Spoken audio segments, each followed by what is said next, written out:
Hello दोस्तों, welcome back to my YouTube channel maths plaza. तो दोस्तों, जैसा कि आप लोग जानते हैं कि हम लोगों ने बिहार बोर्ड क्लास 10th यानी मैट्रिक का क्रेश कोर्स स्टार्ट किया था। और क्रेश कोर्स में हम लोगों का फिजिक्स चल रहा है और फिजिक्स में भी क्या चल रहा है, फिजिक्स का चैप्टर 1, ठीक ना, HYSICS फिजिक्स चैप्टर 1 जिसका कि नाम था प्रकाश का परावर्तन तथा अपवर्तन। प्रकाश का परावर्तन तथा अपवर्तन। इसमें हम लोग क्या किए ना, इसमें जो है प्रकाश का परावर्तन, इस चैप्टर से जो है जितना भी इंपोर्टेंट क्वेश्चन था प्रकाश का परावर्तन, इस चैप्टर से जितना भी इंपोर्टेंट क्वेश्चन है सब क्वेश्चन का हम लोग सोल्यूशन कर चुके हैं, ठीक ना। जो कि अभी तक नहीं देखे हैं तो वो क्या करेंगे, पिछले का जितना भी फिजिक्स का लेक्चर अपलोड है वो सब देख लेंगे, टोटल उसका कवर हो जाएगा। आज से हम लोग क्या करेंगे, प्रकाश का अपवर्तन में जितना भी वीवीआई क्वेश्चन बनता है इसको आज से हम लोग देखेंगे। आइए पहला क्वेश्चन देखते हैं क्या दिया गया है। इसमें देखिए वीवीआई इंपोर्टेंट क्वेश्चन में पहला क्वेश्चन दिया गया है, अवतल लेंस को अपसारी लेंस क्यों कहा जाता है ना। अवतल लेंस को अपसारी लेंस क्यों कहा जाता है। अवतल लेंस द्वारा प्रकाश की किरणें एक बिंदु से अपसरित होती हुई मालूम पड़ती है, ठीक ना। ऐसा लग रहा है कि प्रकाश की किरणें एक ही बिंदु से अपसरित हो रही है। क्या हो रही है, अपसरित हो रही है। यही कारण है कि अवतल लेंस को अपसारी लेंस भी कहा जाता है। इसको एक हम लोग क्या करेंगे, एक फिगर समझते हैं। अब देखिए कोई लेंस ऐसा रहे, ये है उत्तल लेंस, ये क्या है, उत्तल लेंस। कोई लेंस ऐसा रहे, ये है अवतल लेंस। उत्तल लेंस क्या होता है, किनारे पर होता है पतला, है ना, किनारे पर पतला, बीच में मोटा। अवतल लेंस क्या होता है, किनारे पर मोटा, है ना, किनारे पर मोटा, बीच में क्या है, पतला। तो ये अब पहचान है। तो जैसे देखो यहाँ पे क्या करते हैं, एक अवतल लेंस हम लोग बनाते हैं।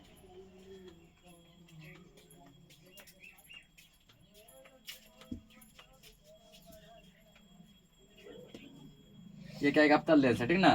अवतल लेंस कुछ ऐसा ही होता है। इसको कुछ टुकड़ों में हम लोग क्या करते हैं, काट देते हैं, ठीक ना। यहाँ हमारे काट दिए, यहाँ हमारे इसको काट दिए,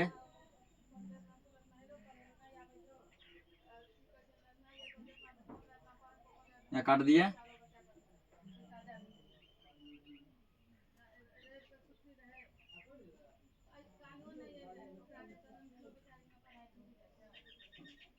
ठीक है, क्या क्या अवतल लेंस को कुछ कट कर दिया, ठीक ना।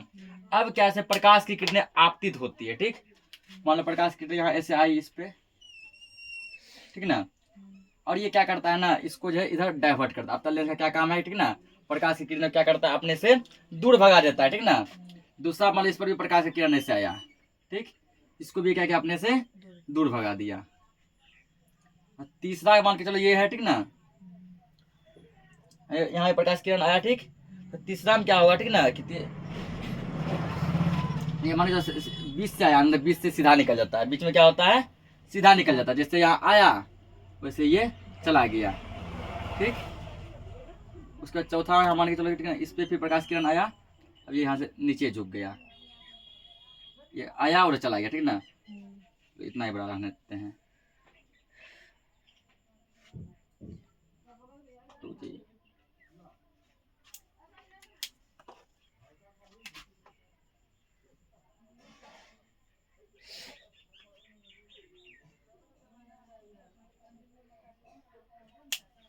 अब क्या है, ठीक है, फिर इसमें एक प्रकाश किरण से आया, इसे आपतित हो रहा, ठीक।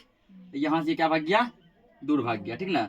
जब इन सभी किरण को हम पीछे की ओर भगाते हैं, ठीक, तो इन सभी किरण को हम लोग क्या करते हैं, ऐसे मान इसको इधर ऐसे, यदि पीछे की ओर हम लोग कल्पना करते हैं, ठीक ना, यहाँ आना चाहिए, आना चाहिए, ऐसे करके ऐसे जाना चाहिए। इसको यदि पीछे की ओर ऐसे भगाते हैं तो यहाँ आता है, ठीक ना। इसको हम लोग यदि पीछे की ओर भगाते हैं यहाँ आता है, इसको यदि हम लोग पीछे की ओर भगाते हैं तो यहाँ आता है। जब पीछे की ओर सब किरण को भगाते हैं पता चलता है ये सभी किरण एक बिंदु पे क्या कर कट कर रहा है, ठीक ना।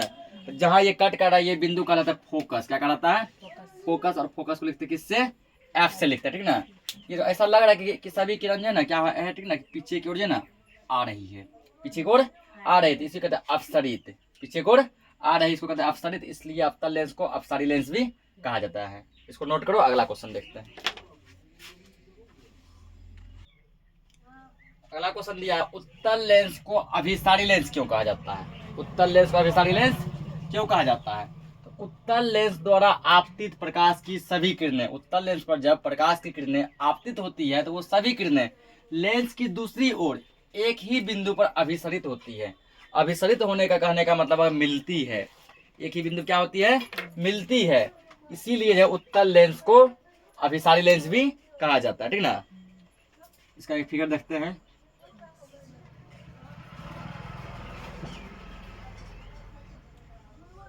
पहले हम लोग एक उत्तल लेंस बना लेते हैं।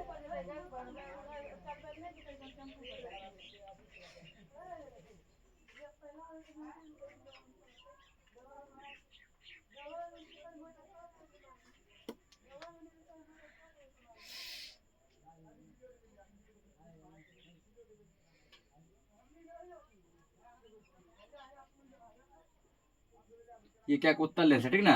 जो कुछ भाग 4-5 भाग कट कर दिए। क्या बोला गया कि उत्तल लेंस पर जो जितना भी किरणें आपतित होती है, पहले किरण को आपतित करते हैं।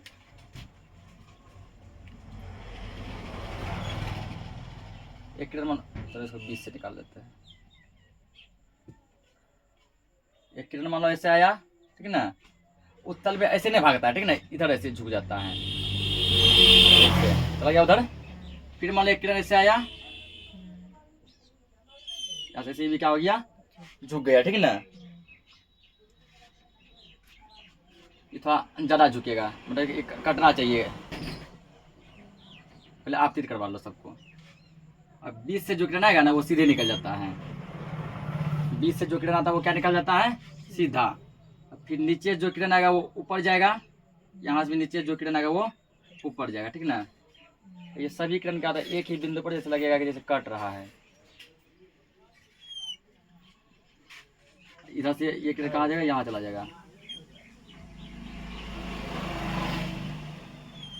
देखो सब क्या है? एक ही बिंदु पर क्या करा? अभिसरित। अभिसरित का मतलब होता है मिलना, ठीक ना। अभिसरित यानी कि मिलना।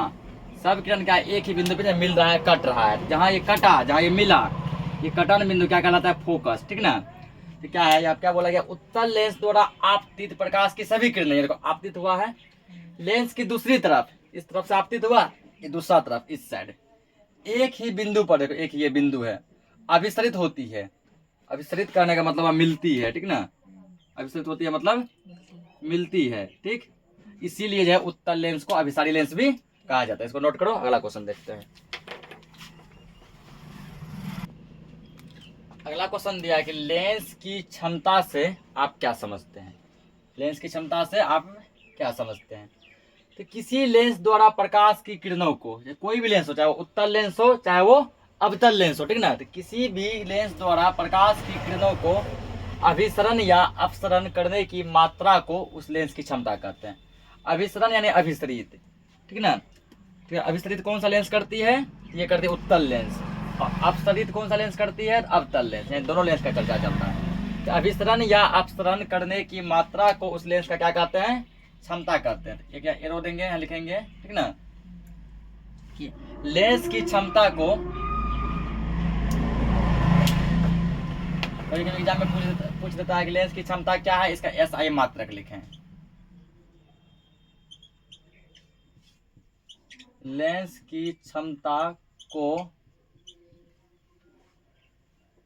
उसकी फोकस दूरी के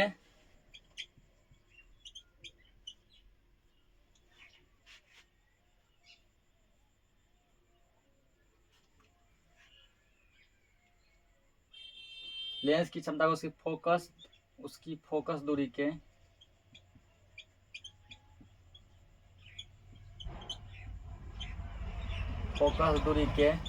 व्युत्क्रम, व्युत्क्रम का मतलब होता है उल्टा। व्युत्क्रम, व्युत्क्रम मतलब उल्टा। लेंस की क्षमता को उसकी फोकस दूरी के व्युत्क्रम द्वारा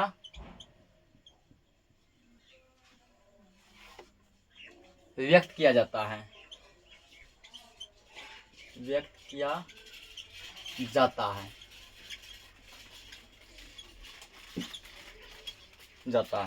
लेंस की क्षमता को उसकी फोकस दूरी के व्युत्क्रम द्वारा व्यक्त किया जाता है, ठीक ना। यहाँ पे फॉर्मूला बन जाएगा क्या? तो फॉर्मूला तुमको बन जाएगा P बराबर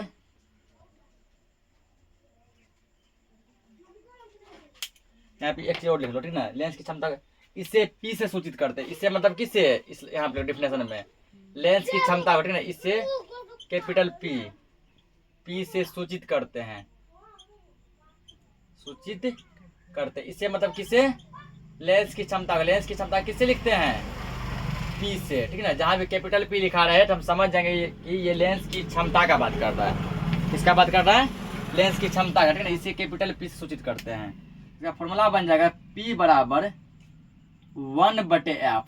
क्या बोला कि लेंस की क्षमता, लेंस की क्षमता P, उसकी फोकस दूरी के, फोकस दूरी f, ठीक ना, फोकस दूरी f के व्युत्क्रम द्वारा व्यक्त किया जाता है। लेंस की क्षमता को है ना फोकस दूरी के व्युत्क्रम द्वारा व्यक्त करते हैं, ठीक। यानी P बराबर हो गया 1/f। यही होता है लेंस की क्षमता का क्या होता है, फॉर्मूला, ठीक ना। लेंस की क्षमता क्या होता है, फॉर्मूला होता है। जहां पूछेगा, जहां पे यहाँ पे जहां पूछेगा P क्या है, P है यहाँ पर लेंस की क्षमता। P क्या है, लेंस की क्षमता। पूछे छोटी f क्या है, छोटी f क्या है, फोकस दूरी। छोटी f क्या है यहाँ पे, फोकस दूरी, ठीक ना। इसमें एक चीज और पूछता है कि लेंस की क्षमता का SI मात्रक क्या होता है।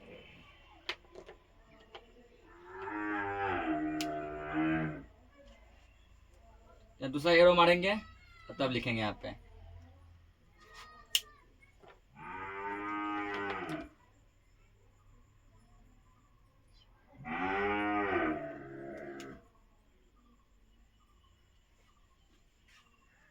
लेंस की क्षमता का SI मात्रक, लेंस की क्षमता का SI मात्रक, SI मात्रक डायऑप्टर होता है। क्या होता है, डायऑप्टर।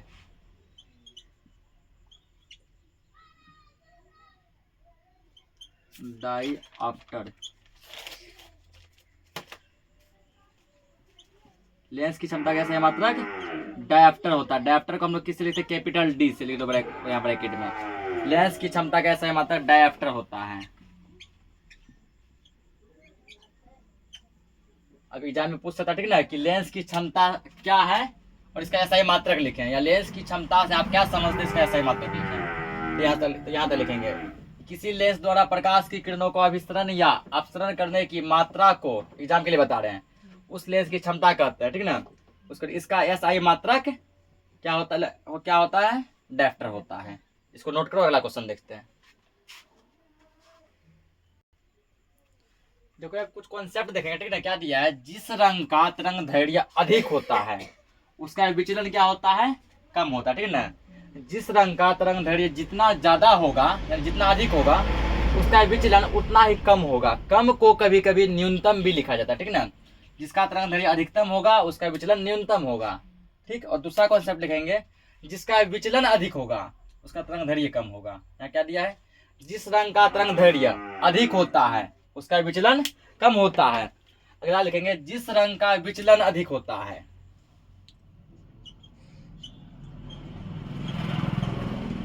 जिस रंग का विचलन अधिक होता है।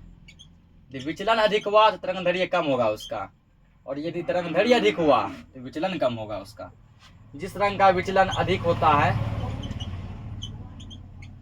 विचलन का मतलब झुकाव, यानी कौन कितना झुकता है, ठीक ना। जिस रंग का विचलन अधिक होता है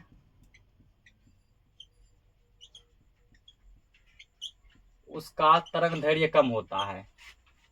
विचलन अधिक तो तरंग दैर्घ्य क्या होगा, कम।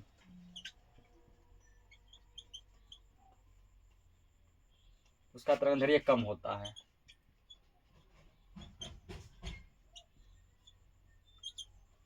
कम होता है, ठीक।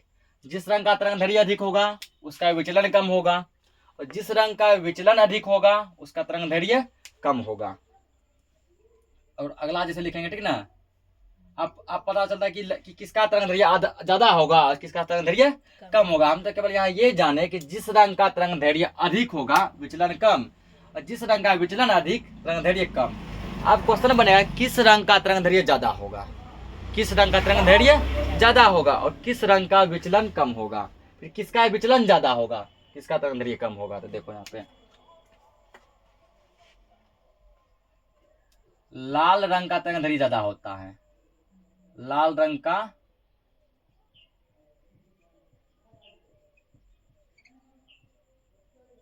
तरंग दैर्घ्य ज्यादा होता है, ज्यादा यानी अधिक, ठीक ना। लाल रंग का तरंग दैर्घ्य ज्यादा होता है, तो क्या बताए, जिस रंग का तरंग दैर्घ्य ज्यादा होता है उसका विचलन क्या होगा, कम होगा, ठीक ना। तो लाल रंग का तरंग दैर्घ्य ज्यादा होता है, इसीलिए इसका विचलन कम होता है। इसका मतलब किसका, लाल रंग का, ठीक ना। तो पहला कॉन्सेप्ट देखो, जिस रंग का तरंग दैर्घ्य ज्यादा होता है यानी अधिक होता है, उसका विचलन क्या होता है, कम। तो लाल रंग का तरंग दैर्घ्य ज्यादा होता है, इसलिए इसका विचलन, इसका मतलब किसका, लाल रंग का, ठीक ना, इसका विचलन कम होता है, विचलन कम होता है। पूछा किस रंग का विचलन कम होता है, लाल रंग का। या पूछा किस रंग का तरंग दैर्घ्य ज्यादा होता है, लाल रंग का, ठीक ना। लाल रंग का तरंग दैर्घ्य ज्यादा, विचलन कम। अब पूछे किस रंग का विचलन ज्यादा होता है, देखो यहाँ पे बैगनी रंग का, ठीक ना। दूसरा कॉन्सेप्ट देखो, जिस रंग का विचलन अधिक होता है उसका तरंग दैर्घ्य क्या होता है, कम होता है। तो किस रंग का विचलन अधिक होता है, बैगनी रंग का। बैगनी रंग का विचलन अधिक होता है, बैगनी रंग का विचलन अधिक होता है,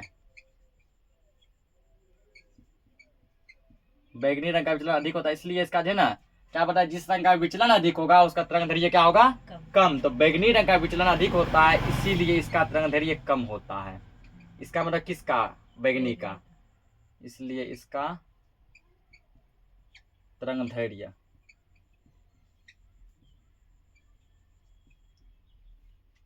कम होता है। यानी सुनो, लाल रंग का तरंग दैर्घ्य क्या होगा, ज्यादा, और लाल रंग का विचलन क्या होगा, कम। बैगनी रंग का विचलन होगा ज्यादा, तो बैगनी रंग का तरंग दैर्घ्य क्या होगा, कम। इस पर देखो एक ऑब्जेक्टिव क्वेश्चन देखो पूछा गया, ठीक ना, तो वो देखते हैं हम लोग, क्यों देख के समझ देते हैं। क्या किस रंग का विचलन न्यूनतम होता है, न्यूनतम मतलब कम, ठीक। क्वेश्चन दिया क्यों मतलब क्वेश्चन, ठीक, किस रंग का विचलन अधिक होता है,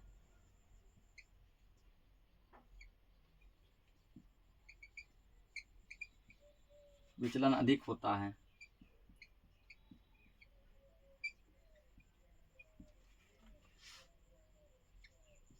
ऑप्शन ए में दिया है लाल पीला नीला बैगनी,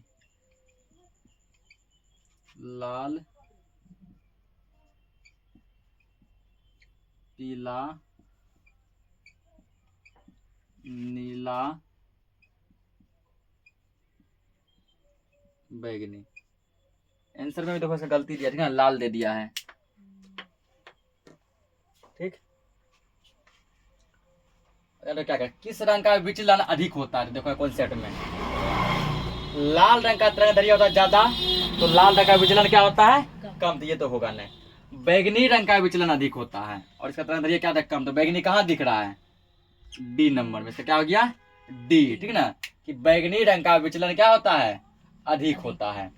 और पूछेगा बैगनी रंग का तरंग दैर्घ्य क्या होगा, तब कम होगा, क्योंकि विचलन इसका अधिक हुआ, तरंग दैर्घ्य क्या होगा, कम होगा। एक और देखो,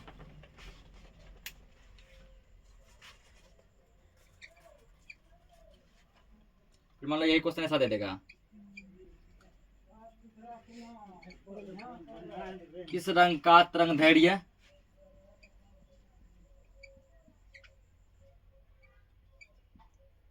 किस रंग का तरंग दैर्घ्य ज्यादा होता है, ज्यादा होता है, ज्यादा यानी अधिक, ठीक, ज्यादा होता है। फिर मान लो यही ऑप्शन रहेगा सेम, लाल पीला नीला बैगनी। देखो कॉन्सेप्ट क्या है, लाल रंग का तरंग दैर्घ्य ज्यादा होता है और लाल का विचलन क्या होगा, तब कम, ठीक। तो लाल रंग का तरंग दैर्घ्य क्या हो जाएगा, ज्यादा हो जाएगा, तो इसका आंसर क्या हो जाएगा, लाल, ऑप्शन नंबर ए, ठीक ना।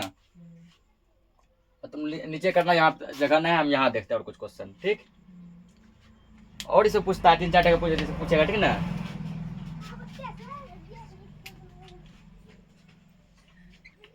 जैसे पूछ सकता है किस रंग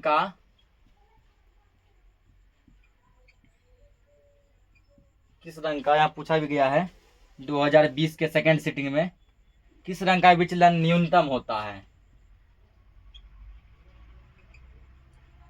विचलन क्या होता है? न्यूनतम। न्यूनतम का मतलब कम। किस रंग का विचलन न्यूनतम होता है? फिर यही ऑप्शन दिया है,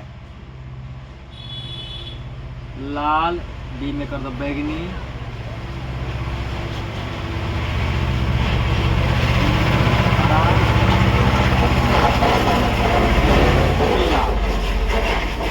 क्या बोला? किस रंग का विचलन न्यूनतम होता है? न्यूनतम यानी कम। तो कौन सा देखो, बैगनी रंग का विचलन होता है अधिक, ठीक, तरंग धैर्घ्य बैगनी का कम, तो बैगनी रंग का विचलन अधिक होता है, तो होगा ना। लाल रंग का तरंग धैर्घ्य होता है ज्यादा यानी अधिक, और लाल रंग का विचलन क्या होता है? कम। क्या बोलते हैं? लाल रंग का तरंग धैर्घ्य ज्यादा होता है और विचलन इसका कम होता है, तो लाल रंग का विचलन न्यूनतम कम। आएगा समझ में? तो इसे यही सब टाइप का ऑब्जेक्टिव पूछता है, ठीक है ना। इसको नोट करो, अगला देखते हैं।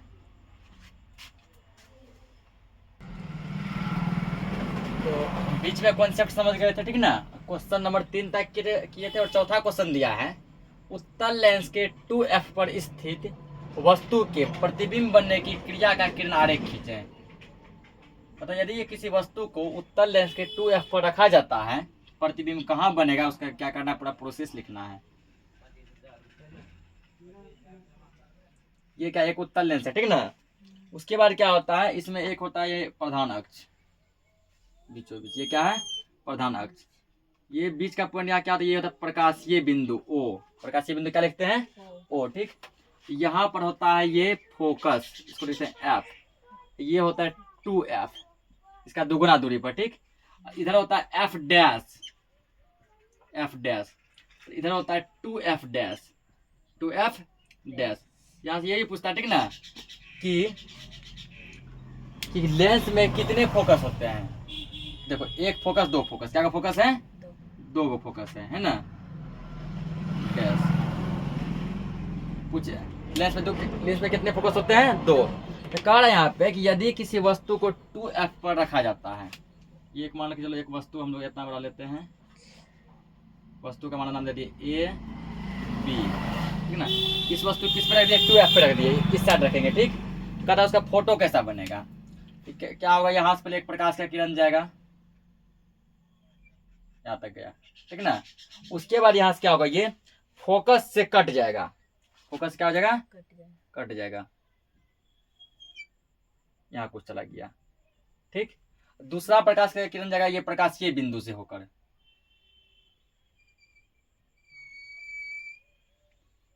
दूसरा प्रकाश किरण कहाँ जाएगा? प्रकाशीय बिंदु से होकर, ठीक ना। ये क्या होगा, यहाँ कट गया, जहां पर कटा वही क्या बन गया, इसका ये फोटो बन गया, ठीक ना। ये कहाँ कटा? ये बिल्कुल 2f के सीधा सीधी कटा है ना। तो ये कहाँ कट मारा है? ये बिल्कुल यहाँ कट मारा है, कहाँ पे? 2f पर। कहाँ कटवा इसका? 2f पर ही, ठीक ना। तो 2f पर कटवा, पहले इसको लिख दो, ये क्या था? ये है 2f, यहाँ क्या था? 2f। अब वस्तु क्या था? AB। वस्तु क्या था? AB था ना। अब देखो यहाँ क्या करेंगे, ये कहाँ? ये तीर के पास है ना, तीर नीचे है, ये हो गया तुम्हारा यहाँ पे A डैश, क्या हो गया? A dash. B है यहाँ पे, ये हो गया B डैश। अब बता, फोटो उल्टा बना है सीधा बना है? उल्टा। बता, यदि ऐसा वस्तु रखे, ठीक, अब फोटो भी यदि यहाँ ऐसने बनता ऊपर ही, तब हुआ कि प्रतिबिंब सीधा बना है। क्या बना है? सीधा। लेकिन देखो यहाँ रखे ऐसा, प्रतिबिंब बन गया उल्टा। ये क्या? प्रतिबिंब उल्टा है। अब इसका प्रकृति लिखना है, ठीक ना, कैसे कैसे क्या क्या है। तो यहाँ लिखेंगे, जब वस्तु AB को, वस्तु AB था ना, जब वस्तु AB को लेंस के सामने, देखो लेंस के सामने रखे हैं ना, कौन लेंस के सामने रखे? उत्तल लेंस के सामने। जब वस्तु AB को उत्तल लेंस के सामने, लेंस के सामने कहां पर रखे? 2f डैश पे रखे, ठीक ना। जब वस्तु AB को उत्तल लेंस के सामने 2f डैश पर रखा जाता है, रखा जाता है, रख दिए। तो रखा जाता है तो वस्तु का प्रतिबिंब, प्रतिबिंब यानी फोटो, वस्तु का प्रतिबिंब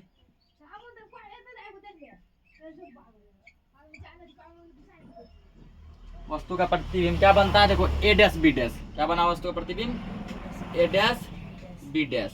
तो वस्तु का प्रतिबिंब ए डैश बी डैश लेंस के दूसरी तरफ, देखो फोटो वस्तु रखे इस साइड और फोटो बना उस साइड, ए डैश बी डैश लेंस के दूसरी तरफ,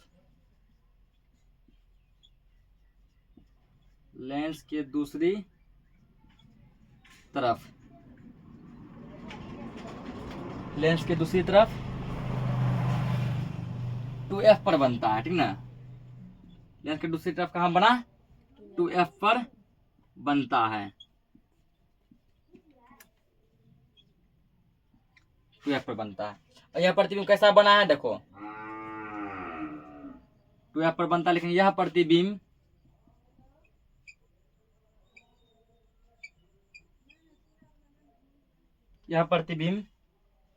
वास्तविक और उल्टा बना है, ठीक ना।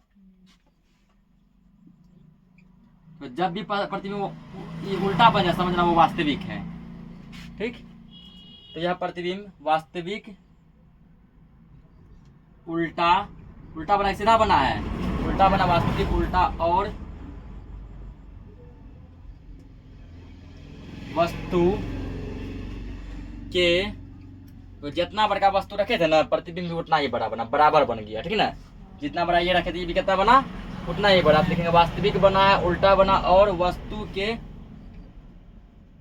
समान, वस्तु के समान मतलब होता है बराबर, ठीक ना। वस्तु के समान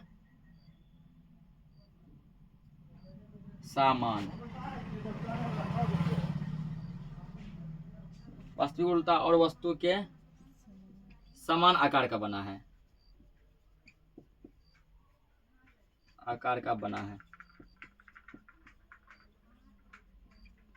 जब वस्तु ए बी को, देखो ए बी को उत्तल लेंस के सामने, सामने रखे हैं 2f पे रखा जाता है, 2f डैश पे रखे हैं, ठीक।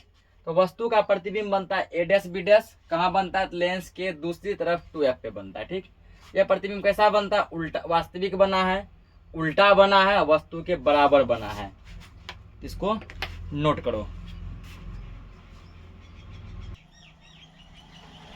क्या ऑब्जेक्टिव लिया है, 1 2 3 4 5, कितने ऑब्जेक्टिव है, 5। और ये पांचों ऑब्जेक्टिव है ना 2021 का जो है सेकेंड सिटिंग में पूछा गया है, 2021 के सेकेंड सिटिंग में पूछा गया, सब VVI ऑब्जेक्टिव है, ठीक ना। देखो पहला क्वेश्चन क्या दिया, निम्नलिखित में से कौन लेंस का आवर्धन है, ठीक ना।